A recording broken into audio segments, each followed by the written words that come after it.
nombre es Martín Tricarico. Soy estudiante de imagen y sonido. Bueno, mi nombre es Claudia Rivera. Soy estudiante de imagen y sonido en la Universidad de Buenos Aires. En Buenos Aires hicimos la preproducción y la realización del video para Diversa. ¿Qué pensamos cuando cuando nos enteramos sobre qué íbamos a trabajar? Bueno,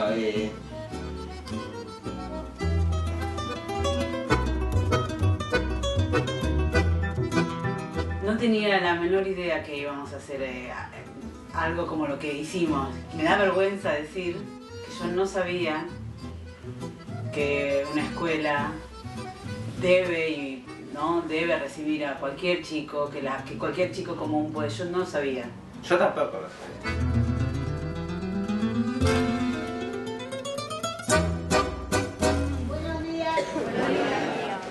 Luis María del Castillo, abuelo de Tomás Micone, es decir, que tiene algunas conductas autistas.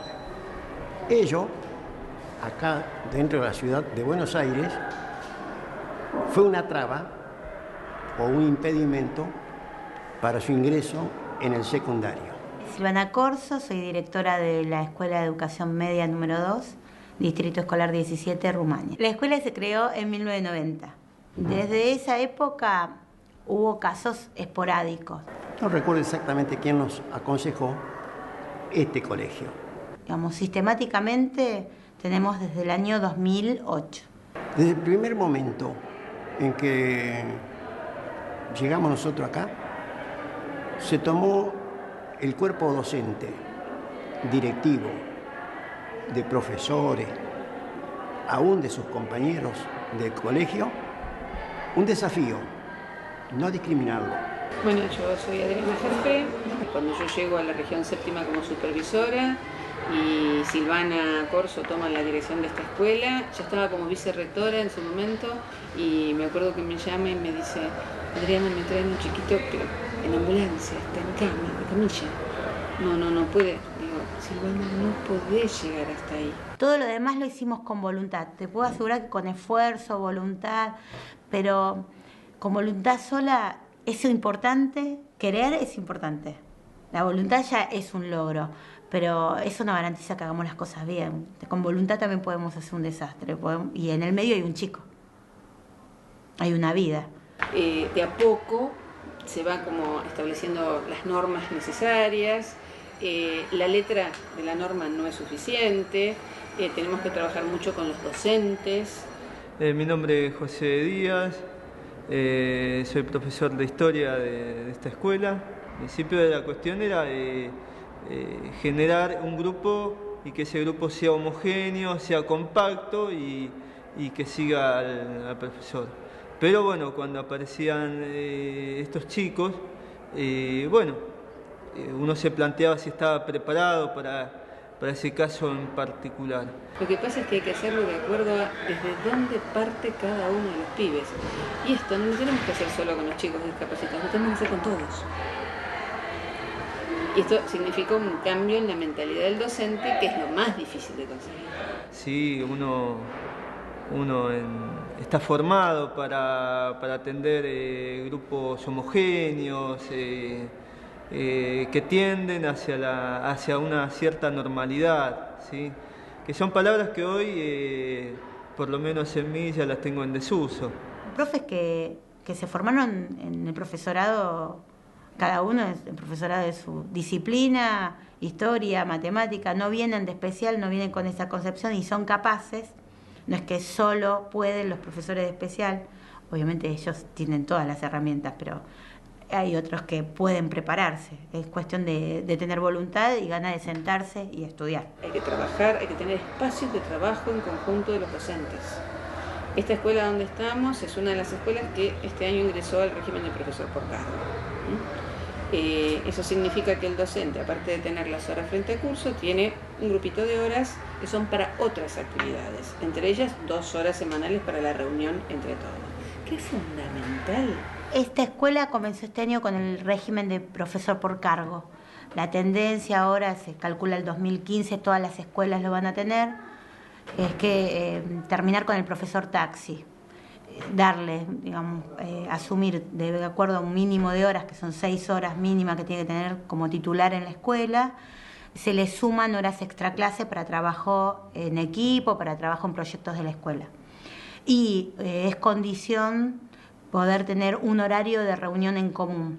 Bueno, en la reunión del miércoles pasado estuvo Dora, la capacitadora de la región. Trabajaron con una dinámica de pensar un alumno en particular que habíamos elegido con Analía y escribirle una carta evaluando cómo había sido el desarrollo de este primer trimestre, cómo había cerrado.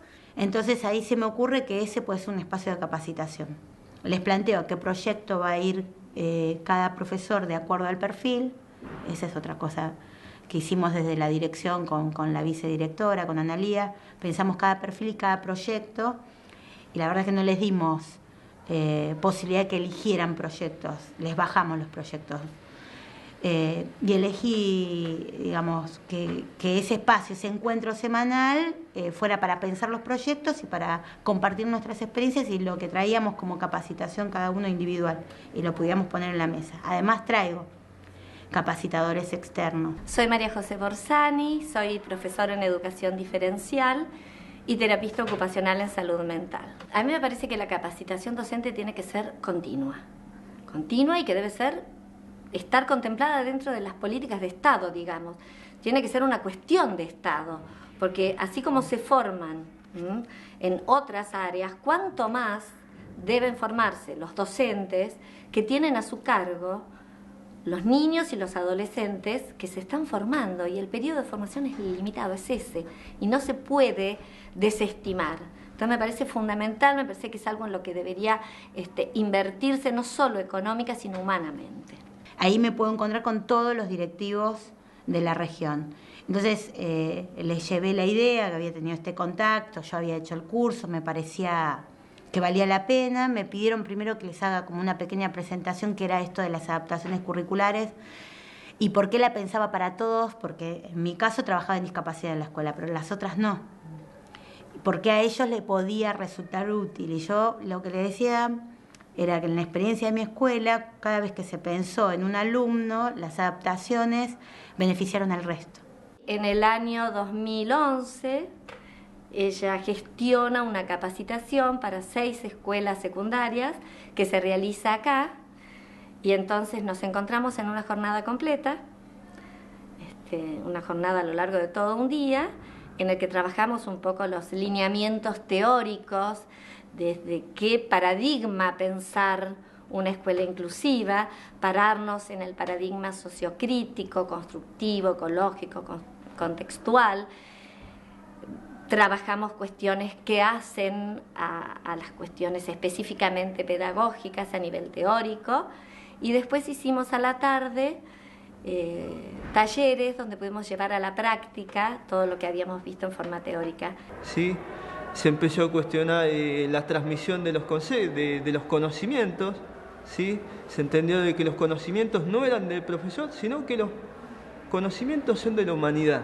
Por otro lado, trabajamos en esa capacitación una frase de Einstein que a mí me parece muy clara y que dice que nosotros no podemos esperar resultados diferentes si hacemos siempre las mismas cosas. Entonces el EPD empezó a dar ese conocimiento, un tipo de mediación, un tipo de adecuación para cada chico en particular. Otra de las cuestiones que fue muy linda, y hay un video muy interesante, fue una dramatización, donde les pedimos que reprodujeran las características de una escuela tradicional. Entonces los profesores hicieron de alumnos, una profesora hizo de profesora, y bueno, aparecieron todas esas frases que nosotros estamos tan acostumbrados a ver en la escuela tradicional, ¿no? Bueno, se acabó el tiempo, usted ya sabe que lo veo en diciembre, otra vez un 3 este alumno. Yo ya sabía cuando recibí esta prueba sin nombre de quién era, porque siempre pasa lo mismo, y esto nos dio de alguna manera la posibilidad de pensar, bueno, si siempre pasa lo mismo, ¿Qué estamos haciendo como profesores? Y hoy la secundaria, a diferencia de otros tiempos, hoy la secundaria, estas paredes que hay acá entre la calle y esta institución, esas paredes ya están permeabilizadas por aquellos chicos que vinieron con todas sus historias, y con todas esas historias de vida, bueno, ingresaron al colegio y nos trajeron una serie de cuestiones. Si estos chicos hay que amucharlos en un viejo sistema, o estos chicos hay que generar otro tipo de escuela. A medida que vamos haciendo la investigación, entonces ahí me entero, esto, o sea, vamos a ir a escuelas comunes, y las escuelas comunes tienen que recibir chicos. Esta actitud que se debe tomar frente a la discapacidad, ese acompañamiento que tiene que haber, no puede ser simplemente por la buena voluntad de algunas personas. O sea, no puede ser porque, bueno, la directora de Rumania es muy buena, y los profesores también son muy buenos, entonces todos tenemos una comunidad. No, sin decir que esto está mal, me parece genial, pero también tiene que haber algo más, que tiene que ser una política fuerte de Estado. Yo me llamo Ana María Rabaglia, mi cargo es el de subsecretaria de Gestión Educativa y Coordinación Pedagógica, y la Ley de Educación Nacional, que es del 2006, es la que en realidad empieza a hablar de educación especial como modalidad, y no como un nivel, no como una cosa estructurada, sino como una modalidad. Creo que los avances son muchos, que son importantes, que se comenzó a trabajar cuando no había legislación, no había sido legalizada, ni real ni simbólicamente, la idea del aula inclusiva y de una escuela para todos y para todas. Entonces, haciendo una mirada retrospectiva, yo tendría que decir que estamos en un muy buen momento, que hemos avanzado, que hemos logrado muchas cosas, y sobre todo les diría que en este momento, si hay algo que sobra o de lo cual por suerte no nos tenemos que preocupar, es del marco legal. En realidad el país tiene ya en su Constitución el reconocimiento del derecho a enseñar y aprender, y después la ciudad en particular, que tiene una constitución más joven, también reconoce el derecho de todas las personas. Soy Esteban Bullrich, soy el ministro de Educación de la Ciudad de Buenos Aires desde el 5 de enero del 2010. Acá la verdad es que muchos de los cambios se pueden hacer sin ley. Si hace falta una ley, la vamos a plantear y la discutiremos, pero no hace falta una ley. Hay sí normativa que yo puedo cambiar, pero a sola firma del ministro o del jefe de gobierno en el caso de algún decreto. Pero en términos generales, no hay que buscar la excusa de la ley, porque podemos hacer mucho sin tocar leyes. El último cambio, o el cambio que en este momento por ahí es más mediático, porque en realidad hay muchos cambios, pero el más mediático es el de la transformación de la escuela secundaria, porque la escuela secundaria tiene que tener un único plan por jurisdicción. La nueva escuela secundaria es una reforma curricular del sistema secundario, que apunta más que nada a lo que es la escuela formal, con lo cual lo que no hace demasiado cambio en esto. Sí, lo que tiene es un énfasis en mantener esta diversidad que hoy tiene la ciudad. La nueva escuela secundaria no va a venir a resolver los problemas que no podemos resolver hoy nosotros. Si lo pensamos solamente como una caja curricular nueva, no nos resuelve los problemas. Tenemos que pensarlo como una posibilidad de mayor flexibilidad en las instituciones. Lo que creemos que permite sí la nueva escuela secundaria es plantear el tema de la inclusión como un hito. Es decir, que las escuelas se abran un poco más y que tiene que ser parte del debate. En ese sentido, la verdad que el planteo es cómo hacemos para que todas las escuelas se incluyan y no sean de vuelta casos puntuales específicos, sino que realmente el formato permita que todas las escuelas tengan una posibilidad de incluir. Cuando la escuela tiene que trabajar con alguna discapacidad, nuestros docentes todavía no tienen una formación en discapacidad, o sea que el otro trabajo como que queda, la otra deuda que queda pendiente es la formación docente, la formación inicial del docente. Para eso tenemos el profesorado de educación especial, que forma a docentes para trabajar en el nivel especial, para las escuelas especiales. Tal vez lo que Por eso el trabajo en conjunto, ¿no? Por eso el trabajo del maestro común, del profesor común, con aquella escuela especial y con aquellos docentes de la escuela especial y lo que nosotros llamamos las configuraciones de apoyo. Soy Max Gulmanelli, soy director general de Educación de Gestión Estatal del Ministerio de Educación del Gobierno de la Ciudad de Buenos Aires. Lo que hay son configuraciones de apoyo conforme a las necesidades de cada uno de los niños o de los adolescentes. Estos pueden ser una maestra integradora, un asistente celador, un acompañante personal no docente. Lo que se hace es ver qué posibilidades tiene ese niño, qué necesidades tiene ese niño y garantizarle a través de estas configuraciones de apoyo que pueda estar integrado plenamente junto a sus compañeros. ¿Qué es una configuración de apoyo? Una configuración de apoyo es cuando vos le tenés que enseñar la currícula que tenés para todos los chicos a un chico que tiene alguna discapacidad. Entonces la tiene que aprender de una manera especial o hay que modificarle o hay que hacerle apoyos para que aprenda y para que lleve y acompañarlo en esa trayectoria educativa y llegue a los mismos logros o a los logros que él puede llegar. Este es un trabajo muy articulado que se hace con las escuelas de educación especial. El maestro integrador, ¿sí? el maestro de apoyo, el asistente celador, hay diferentes configuraciones que lo que hacen es, de acuerdo a las necesidades y potencialidades de cada uno de los niños, garantizar el proceso de integración. El maestro integrador lo que puede hacer es una adaptación curricular para el chico, entonces trabaja con el docente viendo cómo ese alumno va a poder llegar a esos conocimientos, muchas veces haciendo un trabajo previo a la clase, o sea, equiparando los saberes de ese niño para que pueda desarrollarse con la mayor naturalidad posible el aprendizaje. Recién el año pasado nos llegó una psicopedagoga. En octubre llega la psicopedagoga y bueno, cuando le contamos todo el proyecto no salió corriendo, era demasiado para ella sola. Con el plan Mejora, que me permite financiar, contratar gente que no pertenezca al colegio, pude contratar a una asistente social y a una psicóloga. Y entonces formé un gabinete. Ahora tengo el gabinete interactuando con los equipos externos, con los docentes, con los coordinadores. Ahora se formó, si te tengo que decir la verdad, ahora tengo equipo. Era como que sacabas un hilo y cada vez te encontrabas más. Y había más cosas, y había como más problemas que había que solucionar, y más escuelas, más cosas que te contaban. Eso era como muy... O sea, te das cuenta que hay todo un panorama que nunca se vio y que no se está teniendo en cuenta. Y eso sí me llamó mucho la atención. No hay ningún cambio que no tenga resistencia y hay que trabajar la resistencia. Hay que escuchar a los profesores. Hay que escuchar por qué se resisten, qué les pasa desde su subjetividad, desde su historia, desde su realidad. Y hay que acompañarlos. Es indispensable acá acompañarse desde lo humano, no solo desde una capacitación y desde una formación, sino que ese grupo que se arma dentro de cada institución tiene que tener un espacio válido y jerarquizado donde estas cuestiones se puedan hablar.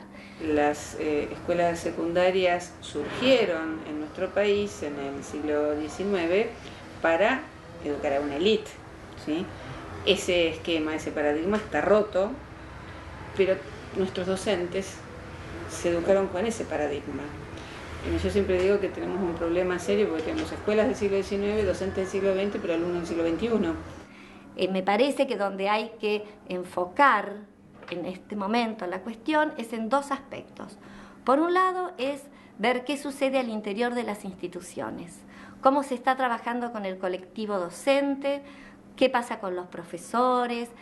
Y por otro lado, estamos hablando de integración, inclusión, qué pasa con la escuela especial, la escuela común, las laborales, todo lo que ocurre dentro de un sistema educativo. Entender qué es lo que el otro necesita y trabajar para eso, porque no hay una frustración más grande para alguien que está haciendo un enorme esfuerzo, que llegue al final y no encuentre esa recompensa. En nuestro país todavía se emiten certificados de discapacidad. Estamos migrando hacia emitir certificados de capacidad. En vez de mirar aquello que el niño o el adolescente no puede hacer, empezar a mirar, bueno, cuáles son sus capacidades, cuáles son sus potencialidades y que la escuela le genere condiciones para que ese chico las pueda desarrollar en plenitud, ¿sí?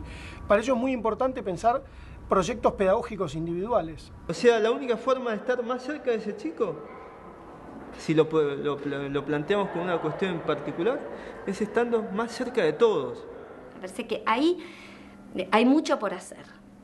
pero fundamentalmente con los adultos del sistema. No estoy hablando de lo que hay que hacer en realidad con los alumnos. Que ellos sientan de que el docente está presente, de que está a su lado, no como una autoridad, no como aquel que sabe, sino como un recurso para ellos, que está disponible para ellos.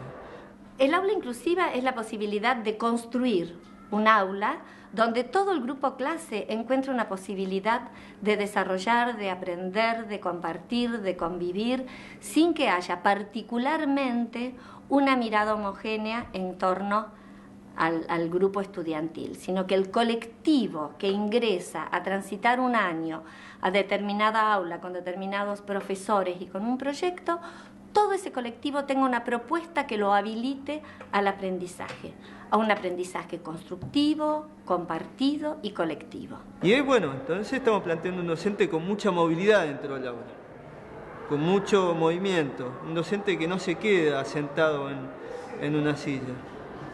Y por otro lado, me parece que hay que apuntar a trabajar esta cuestión a nivel más general, a nivel de lo que es la comunidad, la cultura, porque la escuela inclusiva en realidad responde a un proyecto mayor, que es el de pensar una cultura inclusiva. Cuando la educación es verdaderamente inclusiva, no piensa en lo que no consigue, piensa en lo que puede conseguir y en lo que el chico tiene. La educación es un derecho y esto hay que usarlo, que lo que cambia acá es el sujeto de derecho es el alumno. Entonces vos tenés que hacer como institución, como sistema educativo, como política educativa, todo lo que sea necesario para que ese alumno aprenda todas aquellas cosas que pueda aprender.